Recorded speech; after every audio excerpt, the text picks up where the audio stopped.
Welcome to my boutique independent car reviews series. If you're thinking about buying a Subaru Crosstrek, I'm here to show you why I think the Sport is the sweet spot in the lineup.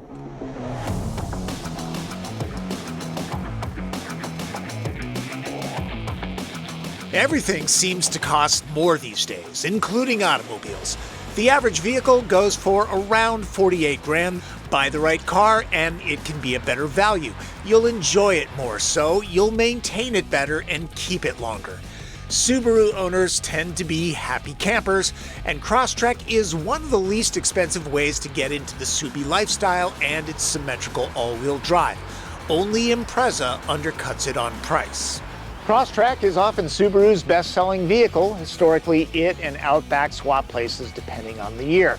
And there's a good reason why this is popular. For starters, it's affordable, but there are 5 different models, and there are big differences between those. And being a practical, pragmatic Minnesota-raised guy, I believe the Sport occupies the Crosstrek sweet spot.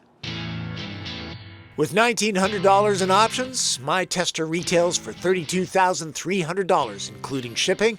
That is $2,800 more than the premium model, but Sport adds a lot. Larger 18-inch alloy wheels, a windshield wiper deicer, and heated side mirrors for Frostbite Falls residents. Heated seats with upgraded fabric, leather wrapping on the wheel, and wireless charging. Sport also opens the option of a powered driver's chair, blind spot detection, and rear cross traffic alert, which is on this vehicle. You'll spot Sport by its pop of yellow. The cladding is more subdued than the Wilderness model, and that alone might drive people to this version. Here's a reminder, that's a lot of plastic and a pretty big billboard. You might want to check out the review that I did of the Wilderness, where I took it on a road trip to go razor clamming in Ocean Shores, Washington. But here's why buying the Sport is smart: an upgraded engine. The Premium roams the road with a 2-liter Boxer 4-cylinder making 152 horsepower. This is a 2.5-liter with 182 horses. I always feel the need to explain that Subaru engines are different in that the pistons don't fire vertically, they punch horizontally, like boxers in the ring. Torque rises from 145 pound-feet to 178. Sport weighs 3,333 pounds.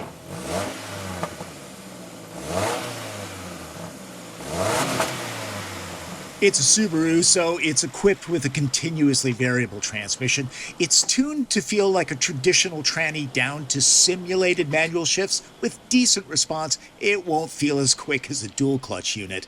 When running into difficult situations, X mode can tailor the drivetrain response to conditions. As expected, symmetrical all-wheel drive is standard on all Crosstreks, and there's SI drive. Think of it as regular and sport mode. Ground clearance for all Crosstreks is 8.7 inches, though Wilderness adds about a ½ inch. You all know that running a car from 0 to 60 miles an hour is a performance benchmark, and Crosstreks equipped with the 2.5-liter will do that dash in about 8 seconds flat. The max power curve happens at 5,000 RPM. Now, this is fine. Certainly not Porsche 911 turbo territory. The base motor, the 2-liter, does it in 9.5 seconds. So yeah, I think the extra power is worth the extra money. Owners will appreciate this extra oomph when merging with traffic or during cut and thrust maneuvers in urban situations. It doesn't take an enthusiast to recognize this is a good thing. This is the Sport model, but the suspension isn't any different from other Crosstreks other than the Wilderness. I will say though, like all Subarus, it's fun to chuck into corners because the Boxer engine sits deep in the bay. That lowers the center of gravity. Also, the steering weight is about perfect, not too light, not too heavy, and the suspension, really nicely balanced. Comfortable, but a dash of sport. Also, there's enough ground clearance for tackling rough Forest Service roads. My experience with Wilderness, that gets the same engine by the way, is that I never came close to needing that extra smidge of lift. Ask yourself if extreme terrain is on your daily commute. This kind of sand in ocean shores could easily be done by the Sport. And the tires on Wilderness add a tiny bit more road noise. Yes, this does have a continuously variable transmission, but fortunately, Subaru does a great job of tuning theirs to feel like a regular geared gearbox for the most part. Also, simulated manual shifts, they also feel real. Subaru talks up its safety. It's well rated by both Uncle Sam and the IIHS. Its suite of ADAS technology is dubbed EyeSight. It uses 3 cameras and seems pretty effective, as far as I'm willing to test it. On a couple rainy days, I did get a warning that its ability was reduced, but that went away quickly. These days, nearly all cars have automatic engine stop-start systems. They really do save fuel. This one on shutdown, yeah, fairly smooth. And this can be turned on and off in the menu. And you might want to do that because startup is a little on the rough side. Not sure how it compares to the 2-liter for smoothness. That would be something to check back-to-back on a test drive. I know for certain I like the extra grunt of the 2.5. When it comes to efficiency, you might be surprised to find that both the 2 and 2.5-liter boxer engines get the same EPA fuel economy average, 29 miles per gallon. However, I will say the Wilderness comes in at 26 because it has more off-road oriented tires, a higher ride height, and a different transmission tuning. As far as the cabin goes, it's pretty much deja vu all over again. Subaru uses this faux carbon fiber in many of its vehicles. The grain of the plastics gets a unique look. The atmosphere is conservative in here, and kind of dark without the optional sunroof. Land Rover or even Mazda have nothing to worry about. And no heated wheel available, said the Minnesota boy. Compared to the premium model, Sport adds some flourishes, contrasting stitching, and upgraded cloth. Most of the black plastic gets a matte finish, only a small amount of the shiny stuff. That tends to scratch. The fabric garnish on the seats reminds me of the cloth on my Carhartt jacket. Door releases are big and grippy. They feel like the plastic that they are. I find the seats to be comfortable. They're fine. For those that need leather and the option of a Harman Kardon sound system, Cowhide is exclusive to the limited model, priced at around $2,000 more. The sound system in the Sport is just okay. And even with the Sport's sole option package, only the driver's chair gets motorized adjustment, if you have a picky spouse. Subaru's Starlink interface gets a bright, clear screen as large as an iPad with a few welcome hard buttons on the side. Most tasks are done on the screen, though. The layout is intuitive. Owners should get used to it quickly. The biggest issue with it is response. Some commands are laggy, others are not. The Qi charger did a good job of juicing my iPhone 13 Pro. Not all charge pads play nice. This is good because wireless Android Auto and Apple CarPlay can suck the life force out of a battery. Crosstrek is not a huge vehicle, but the backseat is still usable. I'm 5'9". I have decent headroom, same with knee, leg, and foot room. Let me get out of here and show you this. It's a step. It makes it easier to get to the roof rack. Nice. Door pockets, those are kind of small. I'll note that the door cards back here don't have the fabric panel. They're different. No pocket here, kind of a pet peeve of mine. At this price, I'm not expecting a separate climate zone, but it would be nice to have adjustable vents. There is power for phones, though. This being all-wheel drive, yeah, there's a tunnel for the drive shaft. It's moderate in size. The seat cushions don't slide fore and aft to max out leg or cargo room, but they are comfortable. Width-wise, you could get 3 kids back here, but if you're dealing with adults, stop at 2. They'll thank you for that. Styling? Sport looks a bit like Wilderness, especially the trim flourishes, without the Ranger Rick cosplay. Personally, I find this more appealing than its more adventuresome brother, while adding some flash that base, premium, and limited lack. Hey, design is subjective. Look close. There's some texture on the cladding and aerodynamic flourishes. One great thing about Crosstrek is the size. It's big enough for two couples, but small enough to snag parking spots that big SUVs have to give up, even an Outback. In short, Crosstrek is not a land yacht. Subaru owners are loyal, but if cross-shopping, check out Buick Encore GX, Chevy Trailblazer, Hyundai Kona, Kia Seltos, Mazda CX-30, Honda HR-V, and Volkswagen Taos. Crosstrek is not available with a powered tailgate, but come on, this is a $32,000 vehicle with all-wheel drive. That's pretty good value.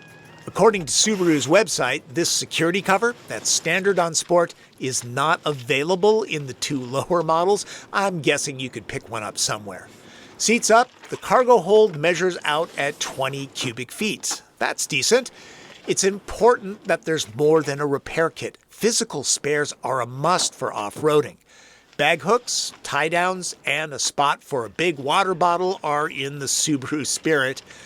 It's easy to drop the seat backs since it's not much of a reach in, even for smaller people. Once dropped, there's 55 cubic feet to fill, and if more is needed, there's always a rooftop box. In case you're wondering why I didn't do the TP trunk test, well, I did it with the Wilderness, and it's the same space, so no need to do it again. If you're curious, that's 6 packs. Time to wrap things up with red light, green light. Green light. Access to the bigger, more powerful Boxer starts at the Sport level. It's the least expensive way to get it. There's a little extra design drama, but not as extreme as Wilderness. Driving dynamics are also a tiny bit more composed on a day-to-day basis than Wilderness. It's less expensive too. The overall nature of the Crosstrek just works. No wonder it's so popular. Yellow lights? The yellow accents give Sport some attitude. Not everyone will like them. Fuel economy is fine for an all-wheel drive vehicle. When's the hybrid coming, Subaru? Backseat room is solid, but it's a Spartan space. Red lights. The interior is kind of drab and dark, especially without the optional sunroof. Where's the heated steering wheel, Subaru? Asking for the folks in North Dakota. The interface can be kind of laggy at times. Crosstrek is the automotive equivalent of sensible shoes. Owners and their dogs are happy to embrace that image. Crosstrek has pretty much everything needed and nothing that's not, as long as the larger engine is under the hood. Choosing a car is a very personal thing. Not everybody wants the same stuff in an automobile, but I think I've laid out a pretty good argument for why the Sport is kind of the sweet spot in the Crosstrek lineup. Gives you a few extra things, plus more power. Did I mention that? More power? I think I did. If you check out the Crosstrek lineup, I think you'll find I'm standing on firm ground when I say Sport is the way to go. And if you need to cross sloppy, nasty ground, Subaru is an affordable way to tackle the rough stuff. I encourage you to check out the Wilderness review because there's footage of Ryan Douthit beating the snot out of it on his dedicated off-road course. I'm convinced that owners, at least the first ones, won't push it as hard as Ryan did, but it's fun to watch. Also, razor clamming. Oh, and some of you might bring up the issue of head gaskets. Subaru engines have a reputation for having problems with those. To be frank, I'm not privy to hard numbers. I prefer to deal with facts, not rumors. But I have had friends with that issue, and it was an expensive fix. This is Martin Campbell. He's working. He takes all the still shots, and he drives while I shoot running footage. So you guys have been very good about thanking him, but he deserves even more. He deserves a raise, so I bought him 2 coffees today. Thanks, Martin. A big round of applause for those that have supported this channel. You effectively have bought Martin's Java. We do appreciate donations to the Coffee Fund, either through Venmo or YouTube. Super thanks, though. Google does take a fairly sizable chunk when you do it that way. What the heck, Google? Are you not making enough $1 billion? Jeez. Before I go, if you're new to these videos, first of all, welcome. Second of all, I suggest subscribing to this channel and clicking notifications because you don't want to miss one of these videos, right? I mean, Martin and I are very proud of the work that we do. Professional photography, great information without wasting your time, right? You know, a lot of people think that these are done by some big media conglomerate because they're well done. No, we are independents. Yeah, I used to work for the New York Times. I had a weekly column for years, but they stopped doing car reviews, so I'm doing them on YouTube now. I'm just doing the reviews that I would want to see. Thanks for watching. If you have a question, leave it in the comments, okay? That's Driven. I'm Tom Voelk.